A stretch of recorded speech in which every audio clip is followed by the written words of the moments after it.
good, Mo? Shout outs to all my Mosifs and all my Mosif fiends. Now, I told y'all yesterday to be safe and enjoy Super Bowl Sunday.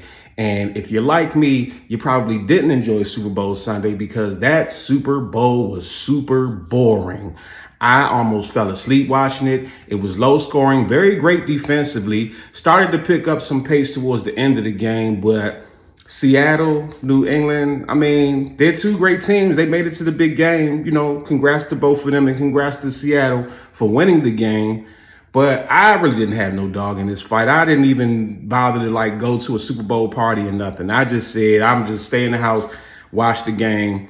And everybody's talking about the halftime show. When it was first announced that it was going to be Bad Bunny, it was a lot of kickback, especially from Republicans and them saying, you know, this is un-American and blah, blah, blah, whoop, whoop, whoop, whoop. And I don't listen to Bad Bunny's music. I don't have no issue or whatever. I guess, you know, he got some dope music. And, you know, he's got the whole Puerto Rican culture, Latin culture. I think he paints his nails or some shit. I don't know. This is not the most manliest representation of the sport of football, but he got the job nonetheless. And watching the halftime show, I was actually on live, so I wasn't really listening to the music, but I was visually watching it. The positive I will say is from a production standpoint, from just being an artist and producing a show standpoint, it was pretty dope. He brought out Ricky Martin. He had Lady Gaga there. He gave his Grammy to some little kid. He actually had a wedding take place. Like, imagine you getting married, not at the Super Bowl, but you getting married during halftime at the Super Bowl. That chick better never file for divorce. You know what I'm saying? I'm trying to tell you. The one issue that I had, though, that just really just destroyed it for me was watching the halftime show and seeing two men grinding on each other. Yuck. Patooey. Why did you have to insert that? Why did you have to pause? That even sounded crazy to say, but why did you have to insert that into the halftime show? What was the point of that? You know what I'm saying? I mean, listen, football is a very masculine sport, and that's not saying women can't play football, because Lord knows I love me some lingerie football. I don't know what happened to it. I don't know if they still do it or not, but it's definitely not being televised, and they need to bring it back, because them bras used to crack each other heads. But this is a manly sport. This is a masculine sport, and you're purposely inserting your rainbow colors into this shit. You're purposely inserting half of the damn alphabet into it. And for what? Because what type of agenda are you trying to push? This is what we're talking about when we say an agenda being pushed. If you want to be gay, cool. But you're forcing it down our throat. Not only that, I mean, you got chicks on there twerking. Like, to be completely honest, for this is supposed to be like a family thing. Like football games are scheduled on Sundays. A lot of people don't know this, because that's when families are typically home, going at least historically.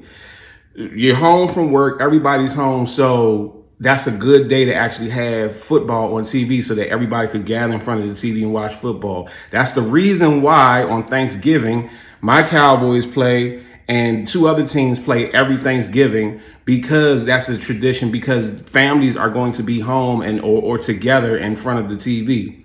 So this is supposed to be a family thing, a family affair. And they put this filth on TV. I love seeing women twerk, don't get it twisted. But for this supposed to be the game, the sport, like, come on, yo, what is we doing here?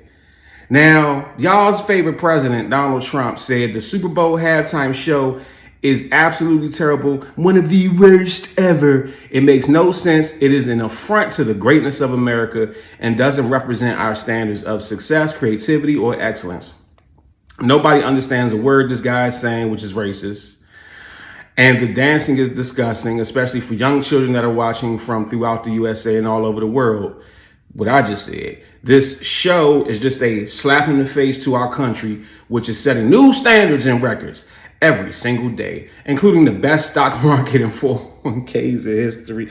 This nigga turned this from a rant into a commercial. It's crazy. This is the same dude that texted Kofifi one day and something about hamburgers instead of hamburgers. Does this nigga, he must got AI spell checking his shit or something now. There is nothing inspirational about this mess of a halftime show. And watch, it will get great reviews from the fake news media because they haven't got a clue of what is going on in the real world. And by the way, the NFL should immediately replace this ridiculous new kickoff rule. Make America great again. President Donald Trump. Hey, this is funny. Now, if you want to be honest, I think that the Super Bowl halftime show is very American. In 1992, well, prior to 1993, the Super Bowl halftime show was usually like a bunch of pageantry, marching bands, and, you know, cheerleaders and stuff. The stuff that you would typically see at halftime of a football game. And that was the time when people would go in the stands to the concession stands, use the bathroom, go get snacks, things of that nature. You know, typical halftime at a game shit. That's what Super Bowl halftime used to be. And then in 1992, Fox made a very bold move by airing a live episode of In Living Color that had football themed sketches and famous cast members during the Super Bowl halftime and drew in like 30 something million views away from CBS during halftime of the Super Bowl, which was such a huge success on Fox's part that from that point on, they decided, okay, we need to keep viewership during Super Bowl halftime. So the very next year, they got Michael Jackson to perform at halftime. And every year since, they tried to put either big name artists or a few big name artists on the halftime show. So they, In Living Color didn't invent the halftime show, but they invented making it into a spectacle. And then good old white American NFL said, oh no, let's steal what the blacks did. That sounds pretty American to me, don't it? That sounds very American. But I digress. So as I said, it was the Seattle Seahawks and the New England Patriots who failed to even get in the end zone in the first. That game was so damn boring. And the only inkling of support that I had, I've really had no dog in this fight whatsoever, but the only little piece of support I might have had is for Stefon Diggs because, like myself, he's from PG County, and Stefon didn't score.